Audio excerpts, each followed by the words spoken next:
Boa noite, pessoal. Primeiramente, só um esclarecimento. O grupo, na verdade, era composto de 5 pessoas, mas, infelizmente, o pessoal faltou, né?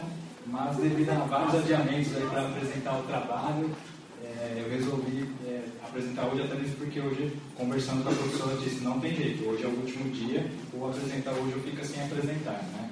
Então, peço desculpas aí, não estou exatamente preparado para abordar o tema como um todo, mas, novamente, vou dar meu melhor. Como nós sempre abordamos em aula aí, nós temos que estar constantemente nos adaptando, né? Então, vamos tentar nos adaptar a isso também.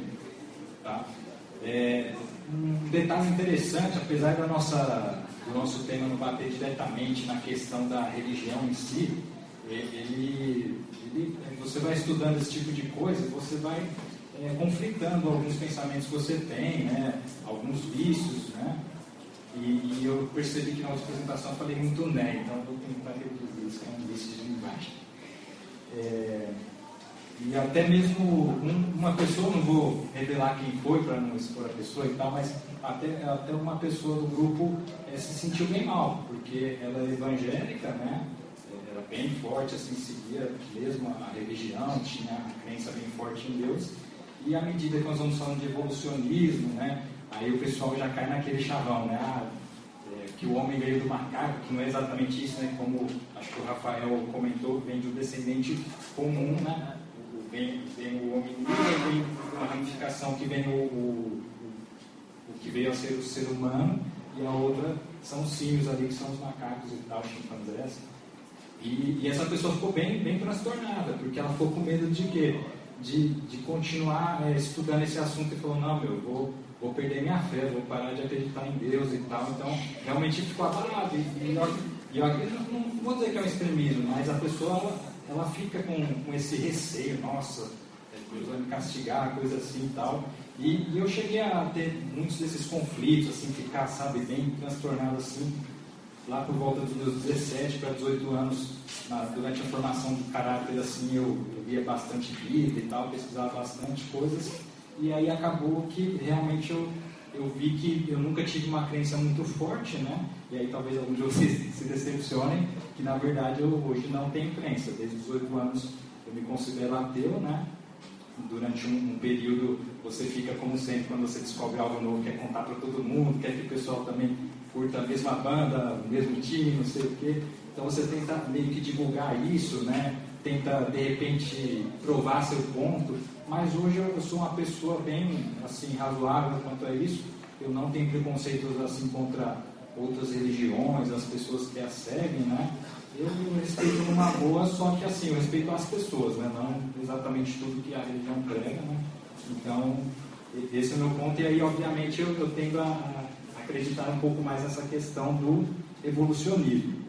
Mas aí eu não estou aqui para dizer, da onde nós viemos, eu geralmente não me preocupo nessa questão fundamental, né? Uma questão primordial, porque vai falar o que iniciou o universo, foi o Big Bang, o que criou antes do Big Bang, então você fala que é o Big Crunch, aí você vai num retrocesso infinito e, né, eu acho que tem outros problemas, outras questões a serem discutidas. E o texto que nós estaremos abordando aqui, que eu vou estar abordando agora, é o texto número 1, que é de natureza, cultura e comportamento humano. Então, infelizmente, eu vou ter que usar mais a colinha aqui, que eu não tinha ensaiado todas as partes, né?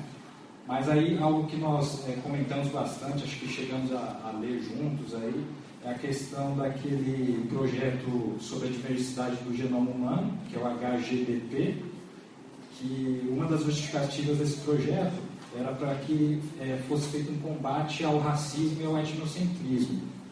E aí tem aquela velha questão da ativista indígena que questiona o pesquisador, que o pesquisador dizia que através apenas do código genético poderia dizer qual era a verdadeira cultura dela, e ela colocou em xeque isso aí.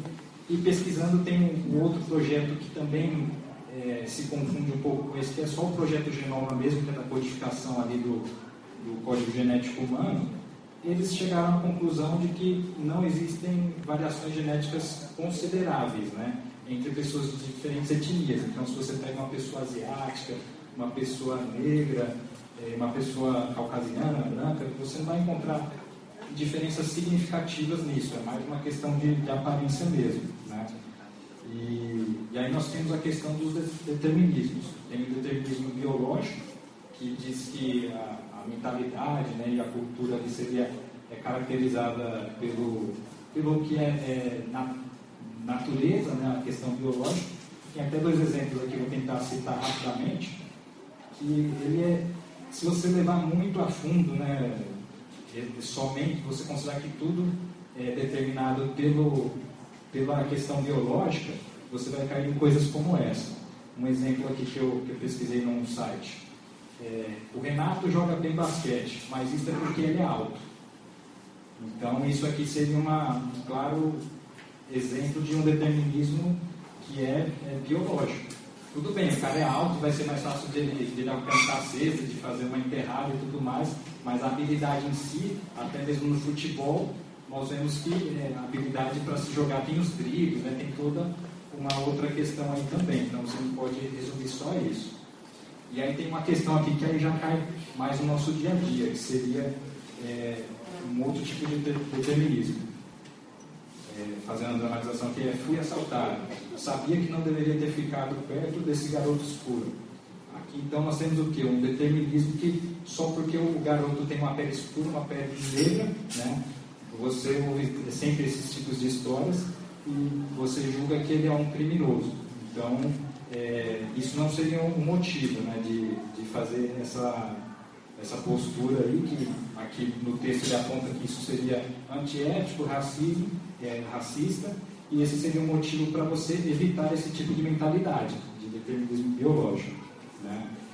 E aí tem o determinismo cultural, que aí já vem mais do pessoal, principalmente da antropologia, né, que aí começa ali no século XIX, aí vou tentar não me repetir muito, mas aí fala que, deixa eu ver aqui, aí ele fala aqui algumas questões, né, mas diz que é através do meio que o ser humano vai se moldando, né, basicamente isso. Aí ele cita aqui alguns autores como Lewis Morgan, o E.B. Taylor, que aqui já tem um outro determinismo que também é um pouco negativo, que eles acreditavam em uma escala de evolução humana, que seria aqui uma coisa ainda um pouco de determinismo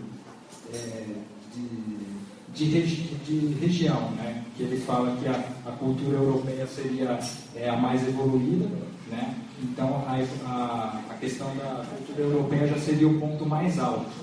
Então todas as sociedades em um momento ou outro chegariam ali. Então eles citam, por exemplo, que a África seria uma cultura mais atrasada e um dia eles chegariam naquele local.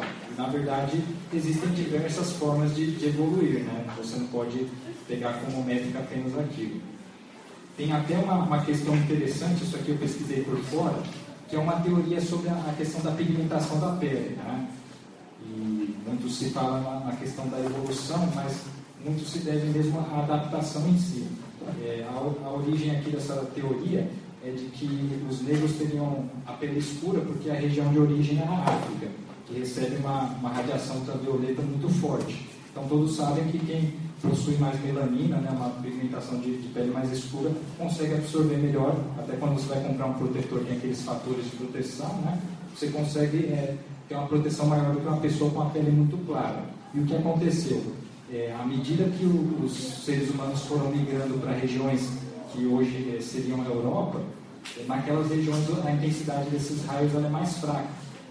E além da alimentação que nós temos, tem também a questão desses raios solares, apesar deles em excesso serem prejudiciais, parte das vitaminas que nós temos vem do sol. E o que aconteceu? Como o sol era mais fraco, a pele escura ela bloqueava tudo e não deixava passar nada. Então ele precisava de um pouco daquela vitamina ali para ter o suporte à vida. Então a pele foi ficando mais clara para que pudesse entrar aquelas vitaminas vindas da luz solar, e aí é por isso que houve essa mudança, né? Uma simples adaptação ali à região.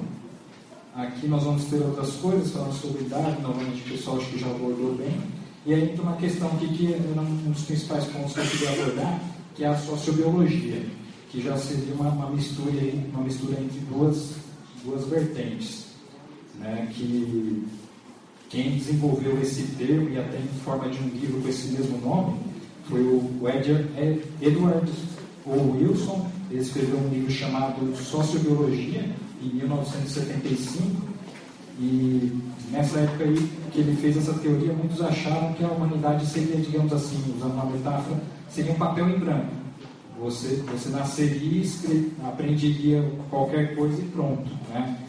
E nesses estudos do Wilson, ele falava muito sobre a questão das formigas, né? da questão de colônia delas, mas os humanos não seriam exatamente como as formigas, eles teriam o livre-arbítrio, eles não seriam apenas programados para fazer sempre aquela mesma tarefa repetitiva. E aí tem um ponto aqui que eu achei bem interessante, que é de um autor que eu já conhecia, até nessas questões meio religiosas, eu já tinha lido um livro dele, que é o Richard Dawkins. Ele comenta também algumas coisas aqui a respeito do que cai dentro desse assunto da sociobiologia. Esse Richard Dawkins, ele criou um termo que hoje, com certeza, vocês já ouviram falar, né? Talvez não da forma como ele preconizou originalmente, que são os memes. Hoje, se você vai no Facebook, vai no site de humor na internet, você costuma ver aqueles memes, que são umas espécies de charges, né?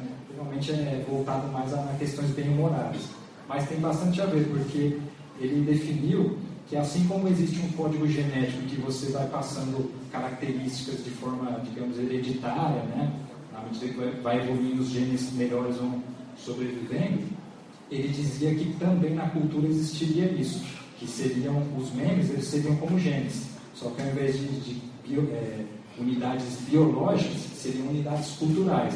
Ou seja, piadas, cantadas que nós fazemos para mulheres, as melhores sobrevivem, as que são ruins você não vai mais usar, porque senão não dá certo, né? E isso estaria o quê? Até essa questão das mulheres estaria intimamente ligada com a questão biológica, porque nós buscamos o quê? Sempre a perpetuação da espécie, que é, né, casar, se reproduzir, ter filhos, produzir os descendentes.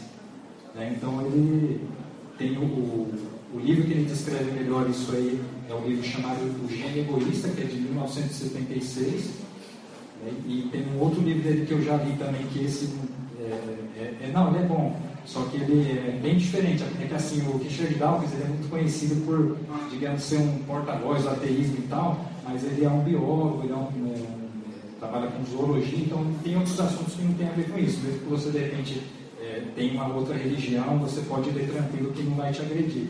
Que seria um livro que o nome é bem interessante, Desvendando Arco-Íris, que ele fala muito de ciência, ele começa explicando ali sobre a questão do prisma do arco-íris e vai desenrolando até mesmo explicando coisas como o efeito Doppler, que hoje é usado naquelas tomografias e tal. É um autor bem interessante. Então teria essa unidade cultural. E essa questão também do gene, isso explicaria também um comportamento que seria o quê? Do nepotismo. Eu não lembro se algum grupo chegou a abordar, né, essa questão do nepotismo, que é você favorecer parentes, pessoas que são da sua família, geralmente em cargos públicos e tudo mais. E aí eles tentam dar também uma explicação mais ou menos biológica para isso, que seria o quê? Você está ajudando ele porque, além de você tentar perpetuar a sua espécie se reproduzindo, você também tenta fazer o quê? Ajudar a perpetuar a existência daqueles que compartilham o mesmo código genético que você. Tá? Então, só para finalizar uma ideia que eu tinha pensado para tentar fazer uma metáfora e exemplificar isso melhor, seria o quê? Que a natureza nós poderíamos considerar o quê? Eles aqui já consideram, né, como um item biológico, certo? E aí, na metáfora que eu tenho que fazer aqui, eu trago um pouco para a área que eu já atuei bastante, mas que eu estou tentando sair dela, apesar de gostar muito, que seria de TI. Eu diria que a biologia, né, ou a natureza seria o quê? Seria o hardware. Talvez vocês já tenham ouvido falar desse termo, mas alguns talvez não saibam exatamente. Hardware seria como se fosse isso aqui, que até o Carlos agradece ele ter me emprestou esse notebook aqui. O hardware é isso, a parte física, né? Então, o pessoal da área de TI tem até uma piadinha que eles costumam brincar bastante. Hardware é aquilo que você chuta, e software é aquilo que você xinga, porque você não consegue bater, é impalpável. Então, nessa analogia que eu faço, seria o quê? O hardware seria a nossa estrutura biológica. Então, ele já tem algumas coisas pré-definidas, né? Assim como o nosso corpo também tem. Então, pode ser que parte do nosso comportamento seja realmente ditado pela característica genética e tudo mais. Só que nós temos o livre-arbítrio, nós temos também o meio que nós vivemos, que nós vamos aprendendo através dele, que aí seria a cultura. A cultura eu já colocaria nessa metáfora como se fosse um software, né? O software seria, de repente, ali o Windows, o Office, né? Isso aqui seria a parte mais, digamos, cultural. E aí tem uma terceira questão, que a professora abordou muito, que é a questão do aprendizado e adaptação, né? Todos nós temos que nos adaptar, senão nós morremos, perecemos, não evoluímos. Então, o que acontece, mesmo com esse aprendizado que você tem, ele não é único, você tem ele e pronto, acabou. Você sempre vai atualizando.